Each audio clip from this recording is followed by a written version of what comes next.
하나님의 말씀입니다. 오늘은 창세기 강의 7번째 시간, 하나님의 부르심에 응답하세요 라는 제목으로 거룩하신 하나님의 말씀을 증거하겠습니다. 성경은요, 우리가 사는 세상에 대한 관점, 우리가 흔히 세계관이라고 하는 이 관점에 대해서 세 단어로 표현해 주고 있습니다. 이 세 단어는 창조, 타락, 구원입니다.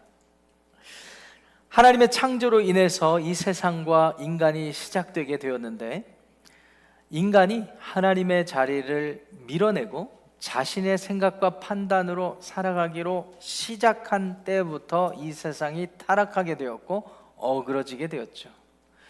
그래서 심판에 이르게 된 것입니다.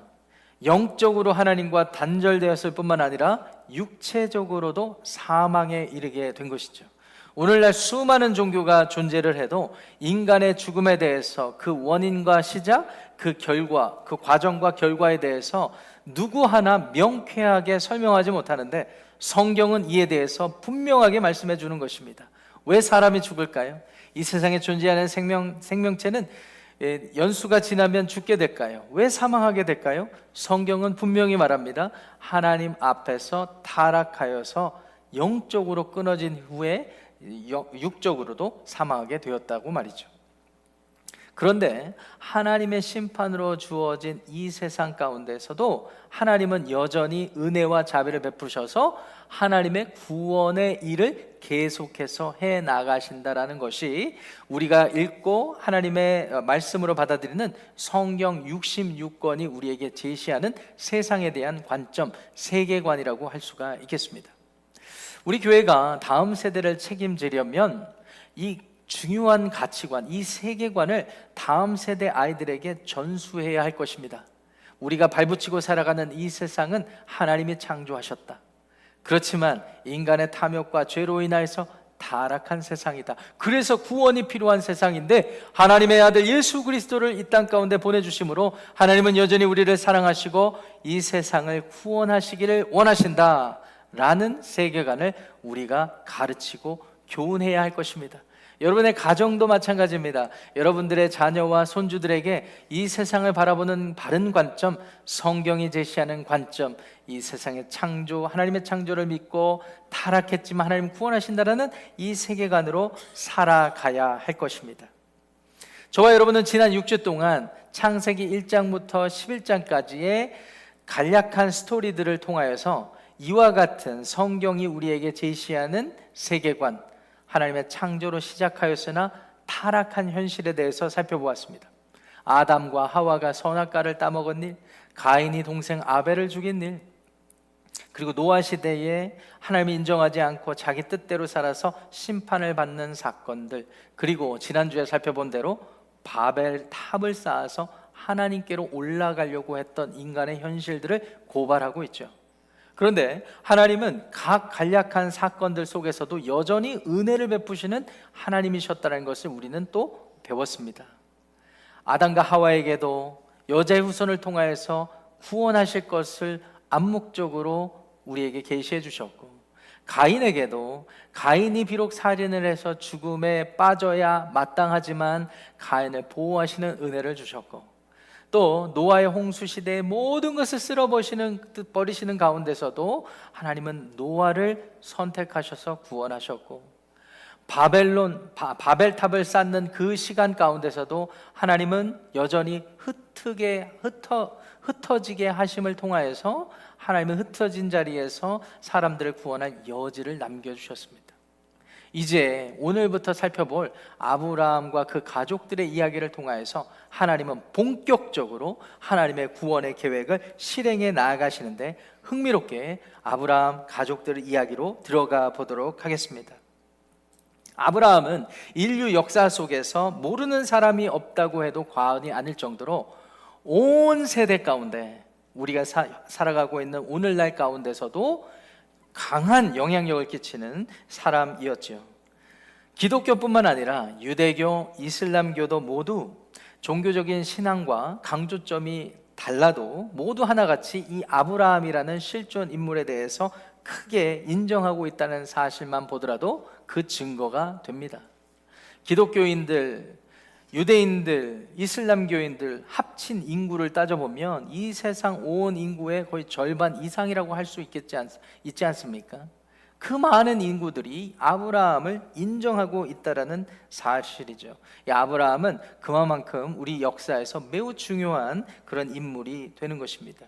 그런데 우리는 분명히 알아야 할 것이 있습니다.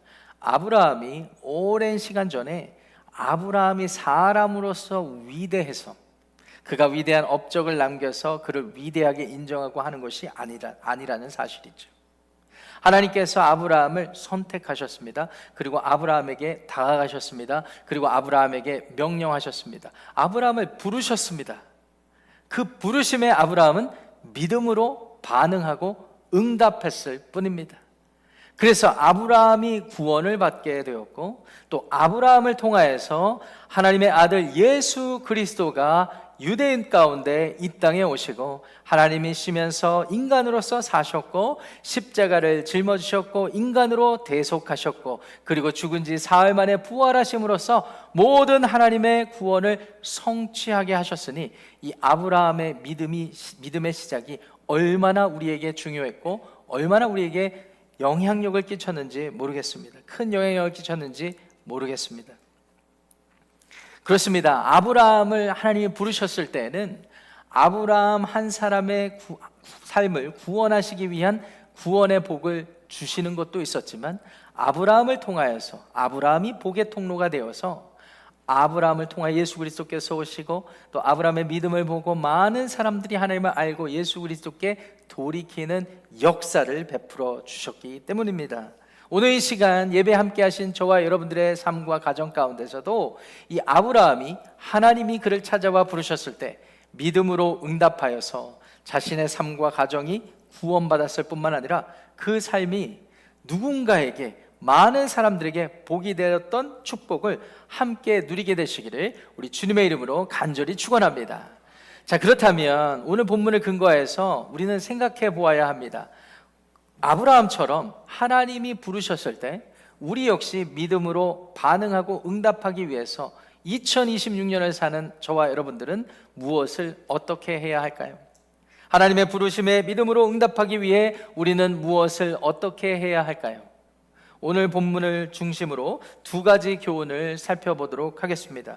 첫째, 하나님의 부르심에 아브라함처럼 믿음으로 응답하기 위해 우리는 인생의 주도권을 하나님께 맡겨드려야 합니다.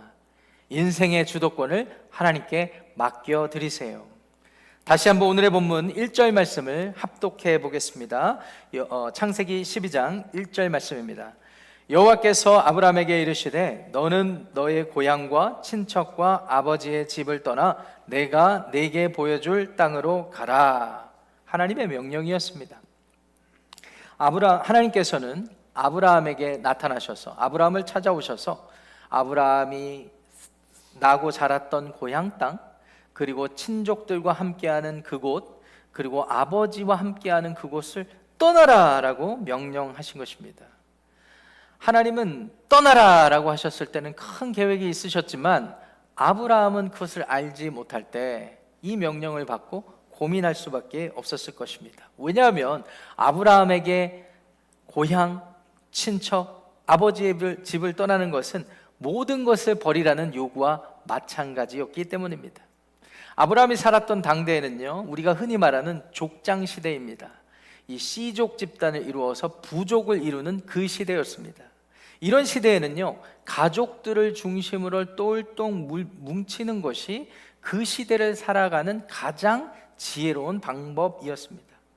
가족 숫자를 많이 이루어서 세를 불리는 것, 이것은 성공을 의미했고요, 많아지면 많아질수록 씨족 집단이 더 커지면 커질수록 강하다라는 증거가 되는 것이고, 그만큼 자신들을 스스로 안전하게 보호할 수 있는 그런 시대였다라고 할 수가 있습니다. 이런 시대에 하나님이 나타나셔서 하나님이 아브라함을 찾아오셔서 아브라함을 부르실 때 떠나라 라고 하셨던 것은 안전하고 가장 확실하고 자기를 보호할 수 있는 방식, 그리고 자기의 삶을 가장 성공할 수 있게 만드는 그 시스템을 내려놓고 떠나라는 요구가 되는 것이죠. 다시 말씀드리면 모든 것을 버리라는 요구나 마찬가지였던 것입니다. 동시에 하나님께서 두 번째로 명령하시는 것이 어딘가로 가라고 말씀하셨어요. 뉴욕으로 가라, LA로 가라, 샌프란시스코로 가라, 이렇게 특정한 지역을 말씀하시지 않고 내가 너에게 보여줄 땅으로 가라 라고 말씀을 하셨습니다. 이것은 아브라함의 입장에서는 매우 모험적인 요구가 분명했습니다. 정확한 지역을 특정하지도 않으시면서 무조건 떠나라고 하시면 아브라함은 어디로 가란 말입니까? 지금 아브라함이 이 명령을 처음에 받았을 때는 사도행전 7장 2절을 보니까 스데반 집사님의 설교 가운데 아브라함이 갈대아 우르에 머무를 때 이 명령을 받았다라고 명시적으로 기록해 주었습니다. 이 시점이 분명해요. 그러니까 갈대아 우르는 어디일까요?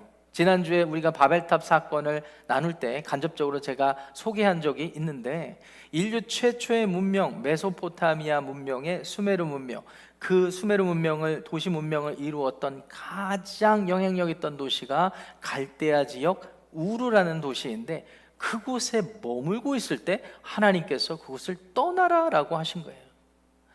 조금 덜한 도시로 가라, 아니 조금 더한 도시로 가라, 이렇게도 말씀하지 않으시고 내가 앞으로 보여줄 땅으로 가라 라고 말씀해 주신 것입니다.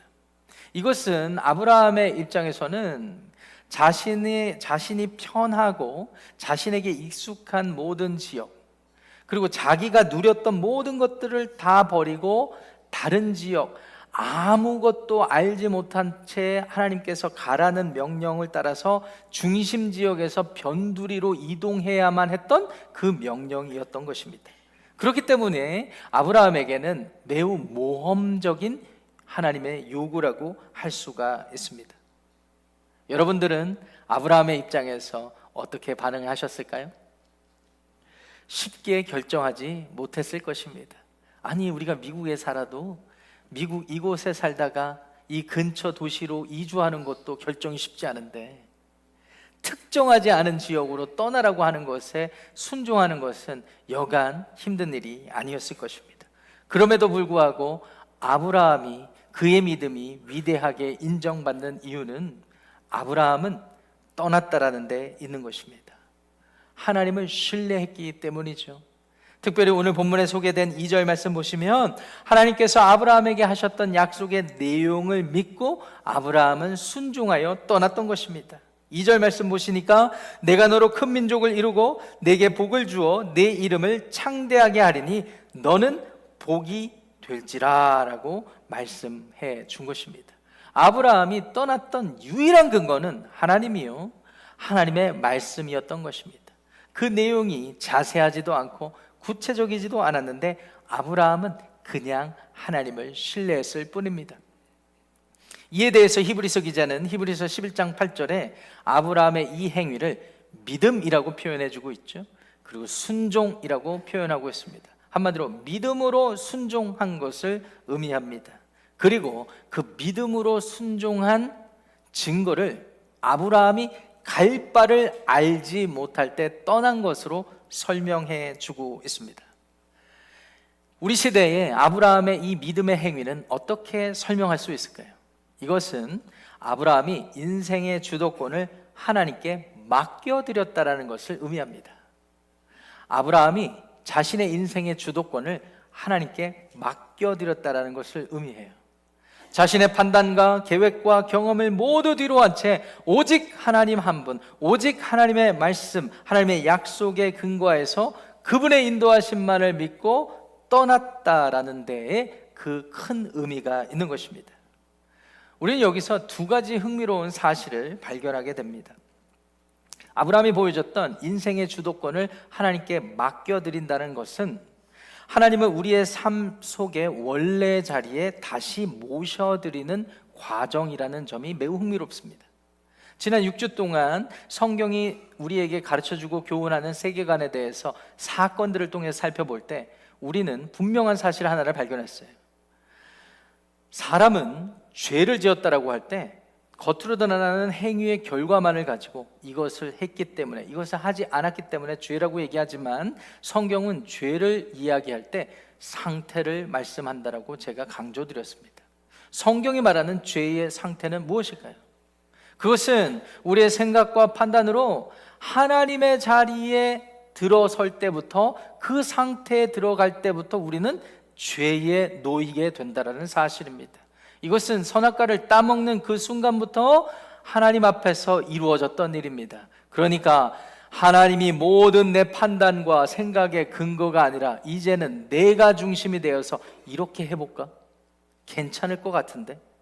이렇게 하다 실패해도 뭐 그냥 살아도 되지 뭐, 이런 식의 판단으로 들어가면서부터 우리는 죄의 상태로 들어가게 되었는데, 지금 아브라함 보세요.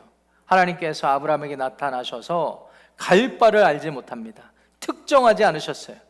도시를 특정하거나 지역을 특정하지 않으셨어요. 그리고 오히려 그에게 요구하시기를 고향, 친족, 아버지를 버리고 떠나라 라고 말씀하시는 것은 인간적인 측면에서 보면 엄청난 요구 같지만, 사실 하나님께서는 내가 너를 구원하기를 원한다, 죄 가운데 있는 너에게 내 자리로 내가 돌아가기를 원한다 라는 요구였던 것입니다.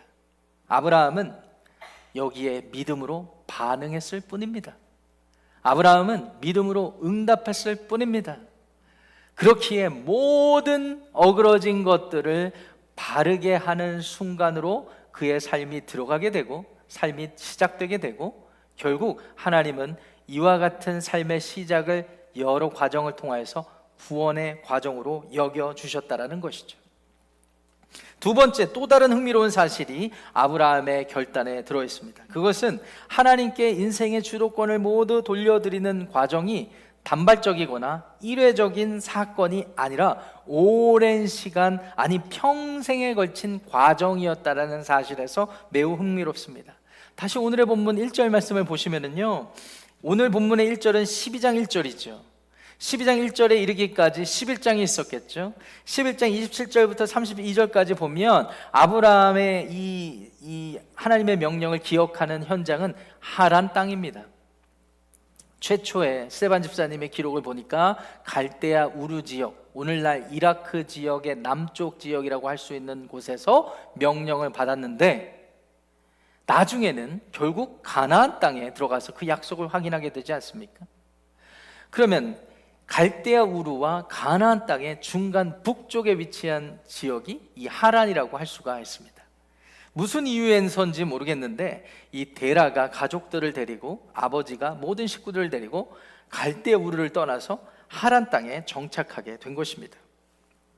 그러니까 최초의 명령을 받았던 아브라함이 아버지가 떠났을 때 그것을 하나님의 인도하심으로 여겼을 수 있습니다. 그래서 기꺼운 마음으로 순종하고 떠났던 것 같아요. 그러다가 하란에 정착했습니다. 거기서 또 아브라함은 생각했겠죠. 하나님은 지역을 특정하지 않았기 때문에 이곳이 하나님이 내게 보여주실 땅이었나? 생각했을 것입니다. 그런데 그곳에서도 확인이 안 돼요. 그런데 그곳에서 마침 아버지가 돌아가시게 되었습니다. 그때 아브라함은 어떤 결정을 했을까요? 4절 말씀에 보면 아브라함이 하나님의 말씀 명령을 기억했고 그것을 따라 다시 떠났게 되었고, 6절 말씀에 보면 가나안 땅 세겜 땅에 이르러서 하나님이 이곳이 내가 네 후손에게 줄 땅이다라고 확인시켜주는 과정에 이르게 됩니다. 여러분, 이 과정은 하루 이틀에 일어난 일이 아닙니다. 특별히 오늘 본문 1절에서 여호와께서 아브라함에게 이르시되라고 할 때 이곳은 하란이었는데, 도대체 이 구절을 우리가 어떻게 이해해야 할까 질문을 해본다면 영어 성경을 펼치면 바로 이해가 됩니다. 모든 영어 성경이 이 구절을 어떻게 번역했을까요? 과거 완료형으로 번역했던 것입니다. 또 그래서 God had said to Abraham 이렇게 된 것입니다. 이 말인즉슨 갈대아 우르에서 하나님의 명령을 이미 완료하셨지만 아브라함은 아버지와 떠나면서 이곳 저곳을 다니면서 계속 생각했던 것입니다. 아, 여기가 하나님이 약속하신 땅일까? 여기가 하나님이 인도하실 땅일까? 하란에서도 가나안에서도 이동하는 내내 그것을 최우선에 놓고 고민하고 기도하고 확인하려고 했던 인생의 전반이었다라는 것이죠. 이렇게 펼쳐놓고 보면 아브라함은요, 인생의 주도권을 몇 년, 몇 월, 며칠, 몇 시에 단발적으로 일회적으로만 표현해서 그친 것이 아니라 그의 믿음은 그의 믿음의 핵심은 인생의 주도권을 하나님께 맡겨드리는 것이었고, 그 모든 시간이 자신의 인생 평생 동안 이루어졌다라는 사실에 흥미로운 점이 있습니다. 믿음은 무엇일까요? 여러분, 믿음은, 여러분들 한번 생각해 보세요. 우리가 신뢰 관계를 사람하고 쌓을 때 이 사람을 믿는다라고 하면 이 사람의 2010년부터 2015년까지의 모습만 믿는다라는 얘기가 될까요? 아니죠.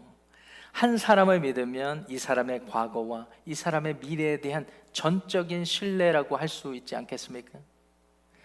믿음이 인생의 주도권을 하나님께 돌려드리는 것이라고 표현해 본다면, 이 일은 오늘 내가 예수 믿고 구원의 확신을 이루는 데서 그치는 것이 아니라 예수님이 오실 때까지, 주님이 오시는 그날까지 평생 동안 이어져야 되는 우리 마음의 상태여야 한다라는 것이죠. 그런 마음에 저는 목회자로서 저와 여러분들을 주님의 마음으로 축복하기를 원합니다. 여러분들이 믿음 생활하고 신앙 생활하는데 핵심을 놓치지 않고 그런 삶을 살았으면 참 좋겠습니다. 그 핵심은 내 인생의 주인이 내가 아니요, 하나님이 나를 불러가시는 그날까지 내 인생의 모든 주도권은 하나님이 가지고 계신다. 이와 같은 믿음으로 아브라함처럼 여러분들의 삶을 결단하고 헌신하는 복된 삶과 가정을 이루게 되시기를 주님의 이름으로 축원합니다. 결과적으로 보니까 하나님은 아브라함의 이 모든 평생의 과정을 통하여서 아브라함을 다듬어 가셨습니다. 그리고 그를 통하여 그의 가족뿐만 아니라 그의 가족 통하여 나라가 만들어지고 민족이 이루어지고 예수 그리스도가 이 땅 가운데 오시게 된 것이죠. 우리가 하나님 한 분을 의지할 때, 하나님 한 분을 절대적으로 신뢰할 때 앞날을 알지 못하지만, 갈 바를 알지 못하지만 하나님은 우리를 통하여 여러 가지 일들을 하시게 되는 것이죠. 그런 의미에서 두 번째, 우리가 아브라함처럼 믿음으로 하나님의 부르심에 응답하기 위해서는 복을 받는 것을 넘어 복이 되는 삶을 살아야 하는 것입니다. 다시 한번 오늘의 본문 말씀 2절과 3절 말씀을 이어서 합독해 보겠습니다. 2절과 3절입니다. 시작. 내가 너로 큰 민족을 이루고 내게 복을 주어 내 이름을 창대하게 하리니 너는 복이 될지라. 너를 축복하는 자에게는 내가 복을 내리고 너를 저주하는 자에게는 내가 저주하리니 땅의 모든 족속이 너로 말미암아 복을 얻을 것이라 하신지라. 아멘. 얼마 전에 한국의 설날이었죠. 네, 음력으로 설날을 우리가 세웠습니다. 설이 다가오면 항상 한국 사람들은 무슨 말을 할까요? 복 많이 받으세요 라고 이야기를 합니다. 우리가 기대하는 복은 무엇일까요? 이 땅에서 무병장수하는 것, 이 땅에 누릴 수 있는 모든 재물을 누리는 것, 내가 즐겁게 사는 모든 것, 이런 것들을 우리가 복으로 여기지 않습니까? 그것은 한 부분에 속하죠. 그래서 여러분들 모두 설날, 지난 설날이지만 새해 복 많이 받으시기를 주님의 이름으로 축원합니다. 아브라함도요, 하나님의 약속을 확인했습니다. 2절 말씀에 보니까 큰 민족을 이루라고 하나님께서 복 주신다고 약속하셨고요, 자신의 이름을 창대케 한다라고 말씀하셨습니다. 실로 아브라함 당대에 재물이 많아지는 복을 누렸습니다. 가축이 많아지는 복을 누렸습니다. 그래서 집안에 날랜 용사가 318명이나 될 정도였습니다. 그 정도로 당대에 남부럽지 않은 삶을 살았어요. 이와 같은 복도 하나님이 허락하신다는 것을 우리가 무시하면 안 됩니다. 그런데 오늘 2절 말씀 하반절은 아브라함에게 하나님이 그와 같은 복을 주신 이유가 따로 있다라고 강조하고 있습니다. 그것은 무엇일까요? 우리가 복을 받는 데서 끝나는 것이 아니라, 아브라함만 복을 받는 데서 끝나는 것이 아니라, 아브라함을 통하여 우리를 통하여 하나님의 복이 흘러가게 하시는 것에 목적이 있다라는 것입니다.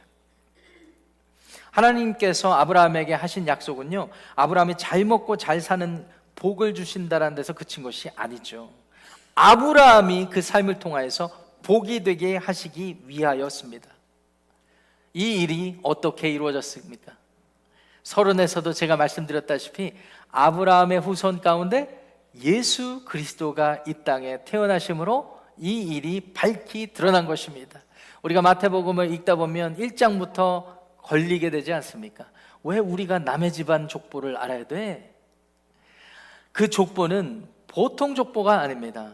예수 그리스도, 이 땅의 메시아 그리스도로 오신 예수님의 족보인데, 이 예수님의 그리스도 되신 족보는 아브라함으로부터 시작하고 있다는 것을 밝히 보이고 있는 것이죠. 이것은 하나님의 약속이 여전히 유효하다는 사실을 우리에게 강조하고 있는 것이고, 아브라함의 믿음을 통하여 하나님의 그 약속이 이어지고 성취되게 하셨다라는데 그 내용이 있는 것입니다. 그렇습니다. 아브라함은요, 믿음으로 하나님 앞에 구원을 받고 하나님의 구원의 복을 누리며 살았지만, 거기서 그친 것이 아니라 그가 절대적으로 하나님을 의지했을 때 아브라함을 통하여 예수 그리스도가 오셔서 예수 그리스도를 통하여 우리까지도, 온 세상의 온 민족이 예수님을 그리스도로 받아들이고 인생의 주도권을 넘겨드리는 자들에게 영원한 하나님의 나라 영생을 허락해 되셨다는 사실을 기억하시기를 바랍니다. 이것이 복음입니다. 그러니까 아브라함 당대에는, 아브라함은 지혜가 부족하고 또 경험이 부족하여서 하나님의 온전하신 뜻을 알지 못했지만, 아브라함이 할 수 있는 최선의 일은 절대적으로 신뢰하는 것, 하나님을 절대적으로 신뢰하는 것. 여러분, 아브라함이 자신의 씨로부터 예수님이 오셔서 온 세상 온 민족을 십자가에서 구원하실 것을 알았을까요? 몰랐을까요? 계획하진 않았지만 퀴즈로 드리도록 하겠습니다. 아브라함은 예수님이 오실 것을 알았다. 손 한번 들어주시기 바랍니다. 예, 감사합니다. 예, 이 선물을 제가 미처 준비 못했는데 따로 이렇게 하겠습니다. 나머지 분들은 몰랐다 입니까? 자, 몰랐다 손 들어주세요. 예, 감사합니다. 손 내려주십시오. 자, 손 안 드신 분 손 들어주세요. 예, 손 내려주세요. 다음 주에 답해 주시기 부탁드립니다. 아브라함은 알았을까요? 몰랐을까요? 아브라함은 믿음으로 알았다라고 성경이 기록하고 있습니다. 아브라함은 믿음으로 알았습니다. 요한복음 8장 56절에 가니까 예수님이 이 사실을 증거해 주고 있습니다. 예수님께서 아브라함의 자손이니까 나는 마땅히 구원받아야 된다라고 하는 유대 종교 지도자들에게 아브라함이 나의 때 볼 것을 기다리다가 기뻐하였다라고 분명히 증거해 주신 것입니다. 아브라함도 나의 때, 즉 예수 그리스도에 오신 것을 보고 즐거워하였다라고 분명히 기록해 주고 있습니다. 예수님의 이 말씀은 어떤 의미일까요? 물론 여러분들, 우리 전동찬 일사에 말씀하신 것처럼 아브라함은 당대의 지혜로 깨닫지 못했습니다. 그런데 제가 답을 분명히 믿음으로 알았다라고 드렸잖아요. 여러분, 믿음의 속성은 우리가 사람을 믿을 때 이 사람이 어제까지 한 일만 믿는다, 이렇게 얘기하시는 분 계십니까? 이 사람이 하는 말 중에 나하고 이해관계에 있어서 요 부분만 내가 믿는다 라고 하시는 분 계십니까? 뭐 그렇게 하신다면 계약서를 쓰셔야죠. 토지 거래에 대해서, 금전 거래에 대해서만 내가 이 사람을 믿는다라고 하면 그냥 계약서를 쓰시면 되죠. 그런데 우리가 보통 이 사람을 믿는다라고 하면 어떻습니까? 이 사람이 앞으로 할 모든 일에 대해서도 믿는다라는 의미이지 않습니까? 아브라함은 당대에 본토 친척, 고향 친족, 아버지의 집을 떠나라, 내가 너에게 복을 줄 것이다, 너는 복이 될 것이다 라고 했을 때 아브라함은 다른 거 재지 않고 그냥 하나님만 절대적으로 신뢰했습니다. 하나님 한 분을 절대적으로 신뢰한다는 것은 하나님이 앞으로 1000년 뒤에, 2000년 뒤에, 3000년 뒤에 무슨 일을 할지 못하지만 하나님이 항상 옳으십니다, 하나님이 항상 진리이십니다 라고 믿으며 살아갔다라는 이유이기 때문에 앞으로 당대 알지 못했지만 하나님이 자신의 아들 예수 그리스도를 아브라함의 씨로 주셔서 이 세상을 구원하신다는 것도 하나님 한 분을 절대적으로 신뢰하면 믿음으로 받아들이게 된 것입니다. 저는 이런 관점에서 아브라함이 예수님을 믿음으로 구원을 이루었다라고 믿습니다. 성경의 근거에서 말이죠. 하나님을, 예수님이 오시지 않은 시대에도 절대적으로 신뢰하면 하나님이 보내실 예수 그리스도 믿었다라는 증거가 되기 때문입니다. 자, 이런 면에서 볼 때 한 가지만 깊이 생각하고 오늘 말씀을 마무리 짓기 원하는데요, 하나님이 우리를 부르셨습니다. 여러분들을 위해서 예수 그리스도를 보내주셨고 구원하셨습니다. 이것을 여러분들이 믿으신다면 이제 여기서 끝이 아니라는 거예요. 여러분들을 통하여서 무슨 일을 어떻게 하실지 모른다라는 것입니다. 그런 의미에서 여러분들이 복의 통로라는 사실을 분명히 기억하셔야 됩니다. 하나님 한 분을 절대적으로 신뢰하고 하나님은 나의 부족함과 연약함 속에서도 나를 통하여 우리 가정을 구원하고 나를 통하여 우리 교회를 세우고 나를 통하여 우리 주변에 이롭게 하시는 선한 영향력을 끼치실 거야 라는 믿음이 있다면 아브라함을 통하여 예수 그리스도가 오신 것처럼 저와 여러분들을 통하여 가정이 변화되고 삶이 변화되고 또 우리 교회가 변하게 된다는 사실을 믿으시기 바랍니다. 이것이 하나님께서 아브라함을 통해서 하시는 구원의 역사의 가장 중요한 핵심적인 내용이 되는 것입니다. 사랑하는 성도 여러분, 아브라함의 믿음과 순종은 결국 하나님의 약속이 성취되는 결과로 주어졌습니다. 믿음은 우리의 인생의 모든 주도권을 하나님께 맡겨드린다는 의미입니다. 여러분들의 모든 삶의 주도권을 주님께 맡겨드리시기를 주님의 이름으로 축원합니다.